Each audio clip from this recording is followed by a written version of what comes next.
Hello, everyone, and welcome to Tabor Talk. So, by the way, I usually talk a little sports in the beginning, and if you're interested, I have on social media, I have a channel. You can find me on Facebook.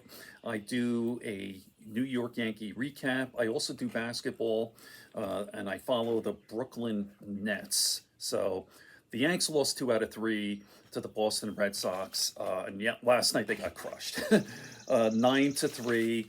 And on Saturday, they lost 8-4. So they lost 2 out of 3. Still, the Yanks have the best record in baseball. I think the Phillies are right. They're having a great year too. So kind of disappointing. The Yankees are off tonight, and then Tuesday for probably the biggest series of the year, Baltimore Orioles. So the Yanks and the Orioles all year, I predict, are going to be head to head. You know, the Orioles are a great team. All right. Anyone's interested, check out my Facebook page. I watch every inning of every game. I do a recap, all 162 games, including the playoffs and the World Series. Okay, I want to talk a little bit about, let's see, what's the title of this video? How the Republican Party has changed. How the Republican Party has lost its mind. In fact, what's the author's name? Charlie Sykes, longtime Republican, has a book entitled How the Republican Party Has Lost Its Mind. Sorry for the pause. I just had to pull the book. Here's the book right here, Charles Sykes. This is actually a few years older. He also has a podcast, The Bulwark. You know what? Someone made a comment in one of my videos. I think it was about Joe Rogan or Russell Brand. And I guess the gist of the comment was, look at all the former lefties or progressives or Democrats. They're all coming over to the right side, and that's some are. There's no question about it. You like Russell Brand and Joe Rogan. Russell Brand was definitely a lefty progressive Democrat. Bill Maher's another one. Bill's kind of, Bill Maher's still a never Trumper, but definitely Rogan is full blown mega now. I'm not saying Rogan used to brag that he was a Democrat, always voted Democrat, whatever. There are more people, and that from what I see, if you're talking about celebrities, popular culture, movers and shakers in the celebrity pop culture world, and politics. I would say there are more leaving the Trump. There's a whole movement called the Never Trumpers. The Bulwark is a whole network of Republicans who are Never Trumpers. The Lincoln Project, with Rick Wilson and on and on. I could just go on and on and on. Where they are Republicans, their whole lives Republicans, and it's just they're never Trumpers. So that's a dumb comment. By the way, I see more fleeing in the Trump universe. The thing is, if you want, when you speak of the politicians, if you want to have a career in the Republican Party, you got to kiss the ring, as I say, with Trump, because you won't last. He'll just primary you if you don't accept, and that's why the party is down the hill. It's no longer the Republican Party. It's dead.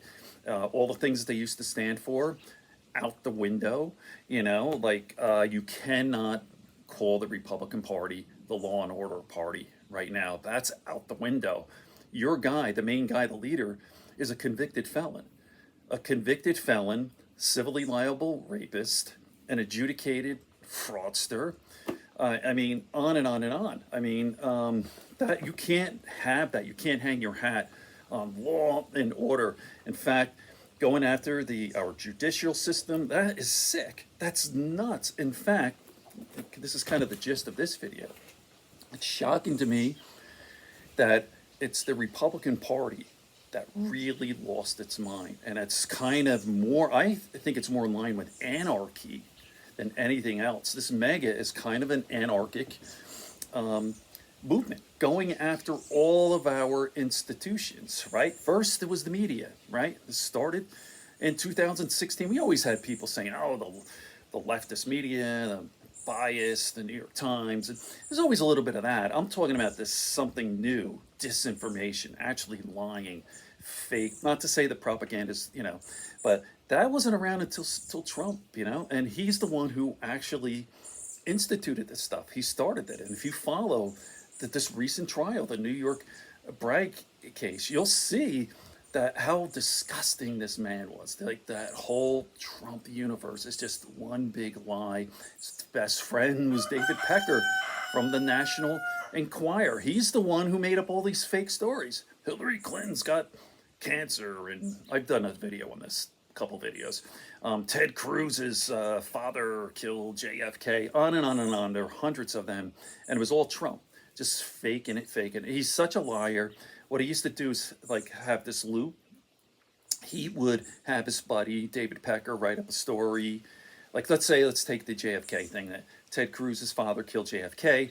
He would tell David Pecker to write that story, and then he would go to the rally and he said, "Hey, I read a story that Ted Cruz's father killed JFK." He goes, "I didn't write it. I'm just reading this." He's a scumbag. He's an awful person. If you went to that trial, you were there every day, you would come away like, oh my God, I gotta take a shower. Like this whole universe, he is such a monster, this guy, a sleazy, on and on and on. I have like 400 videos on how much of a scumbag Trump is and all this and that. So what do I have here on my thing? All right, I'll tell you what, populist, non-college educated, that's another thing.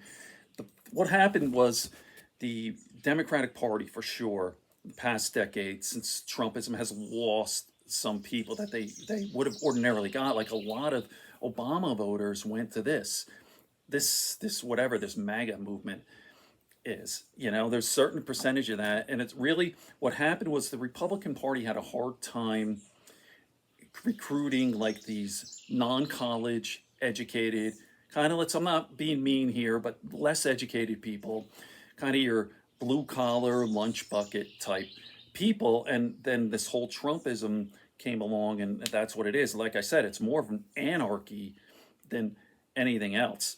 And it is kind of ironic, like a so-called like billionaire, he's the populist leader, like he's the regular guy thing. It's so dumb. I've done so many videos on it, how it makes zero sense. Like how, like I live in the Catskills. There are a lot of people who are mega. I see a lot of Trump flags around here. It's always been rural. Rural areas are always Republican. There's a great book called Polarized by, what's his name? I can't remember, but it breaks down the areas all across the country and their political ideology and why people from rural areas vote Republican and right, and why more city people vote Democrat and all that. So, all right. So the next video I do, I'm actually going to have an actual list of what the Republicans used to stand for and what they stand for now. Like I said, law and order, no more. Republican Party is not the law and order party. It's a Democratic Party. And I'll just end it on this. As far as Biden, like it's so dumb where they say he's a far left. He's so ridiculous. He's a centrist. He's an old time center left guy, Biden. He's kind of conservative. He's probably more conservative than most people, than certain Republicans, so it's so dumb. All right, more to come, another follow-up video here. Peace, everyone.